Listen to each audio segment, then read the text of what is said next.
నమస్తే, welcome to Pragathi media. నేను ఆదిత్య. మన తోపుతురుం ట్రంప్ గారు అసలు లెక్కలు చూసుకుంటున్నారా లేదా అదే డౌట్ వస్తుంది అందరికి.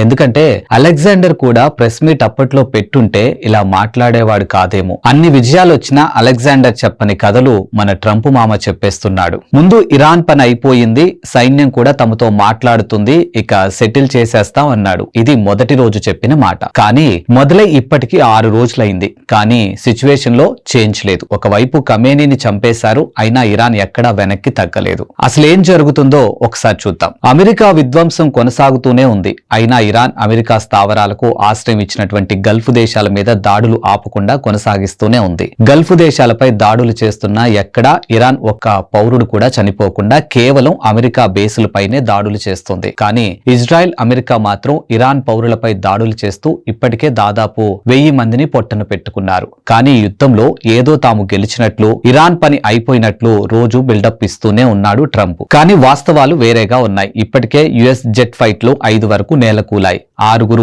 అమెరికన్ సైన్యం మరణించారు. గల్ఫ్ దేశాల్లోని ప్రతి యుఎస్ బేసు, ప్రతి యుఎస్ రాయబార కార్యాలయం దాడులకు గురయ్యాయి. ఎక్కడ ఏ ఆఫీసు పనిచేయని పరిస్థితి. అలాగే ఐటీ కంపెనీలు సైతం ఆయా ప్రాంతాల్లో మూసివేసిన పరిస్థితి. ఇంతకంటే ఘోరం ఇంకేముంటుంది? ఇంత దారుణంగా ఇరాన్ యుఎస్ ను ఇబ్బంది పెడుతుంటే తామేదో గెలిచినట్లు ట్రంప్ ఎందుకు గావు కేకులు పెడుతున్నాడు? అదే ఎవరికీ అర్థం కావటం లేదు. ఇదంతా ఎందుకు? అసలు ఖమేనీని చంపటం కోసం 1000 కోట్లు ఖర్చు పెట్టారని అంటున్నారు. Artificial intelligence tools Anthropic software వాడి ఖమేనీ ఎగ్జాక్ట్ లొకేషన్ కనిపెట్టారు. దాని సాయంతోనే మిస్సైల్ దాడి చేశారు. అంటే టార్గెట్ లొకేషన్ దాని ద్వారానే సెట్ చేశారు. కానీ దానికి అయిన ఖర్చు చాలా ఉందంటున్నారు. అంత ఖర్చు పెట్టి ఖమేనీని చంపి ఇరాన్ ను లొంగ తీసుకుందాం అనుకున్నారు. కానీ ఇప్పటి పరిస్థితి దానికి భిన్నంగా ఉంది. ఇరాన్ లొంగకపోగా చుక్కలు చూపిస్తుంది. నాయకత్వం కోల్పోవటం ద్వారా పెద్ద ఎదురు దెబ్బ తగిలినా ఇరాన్ సైన్యం ఎక్కడా వెనకడుగు వేయటం లేదు. అసలు ఇప్పటి వరకు నేతన్యాహు ఏ బంకర్ లో దాక్కున్నాడో కనపడని పరిస్థితి.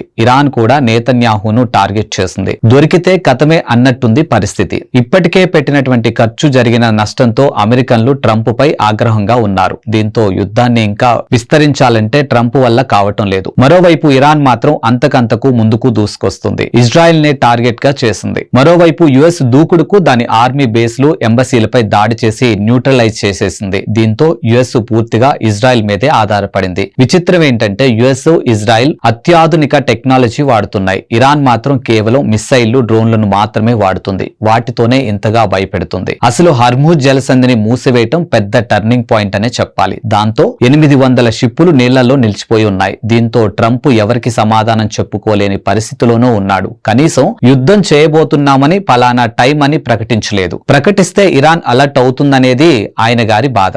కానీ అలర్ట్ చేయకపోవటం వలన చుట్టూ ఉన్న గల్ఫ్ దేశాలు తీవ్రంగా నష్టపోతున్నాయి. ఇప్పుడు జరుగుతున్నటువంటి పరిణామాలతో ప్రపంచమంతా ఎఫెక్ట్ అవుతుంది. ఆయిల్ సరఫరా నిలిచిపోవడంతో వాటి రేట్లు బగ్గుమనేలా ఉన్నాయి. ఆల్రెడీ ఖమేనీని చంపేయటంతో అమెరికా, ఇజ్రాయెల్ దగ్గర ఇరాన్ కు ఆఫర్ చేయడానికి కూడా ఏమీ మిగల్లేదు. దీంతో ఇరాన్ ఎవరి మాట వినే పరిస్థితి కూడా కనపడటం లేదు. ఈ యుద్ధం ఇలాగే మరో వారం కొనసాగితే ప్రపంచమంతా ఆర్థిక సంక్షోభంలోకి కూరుకుపోతుంది. అమెరికా అధ్యక్షుడు ట్రంప్ దీనంతటికీ కారణమని చెప్పాలి. తన సొంత వ్యాపార విస్తరణ కోసం ప్రపంచాన్ని ఇబ్బందుల్లోకి నెట్టేసిన ఏకైక అధ్యక్షుడిగా ట్రంప్ చరిత్రలో నిలిచిపోతాడు. కొసమెరుపు ఏంటంటే ఇప్పుడిక ట్రంప్ సొంత గడ్డ మీద ప్రతిపక్షాల నుంచే కాదు, అధికార పార్టీ వారి నుంచి కూడా తీవ్ర వ్యతిరేకత ఎదుర్కొంటున్నట్టు వార్త.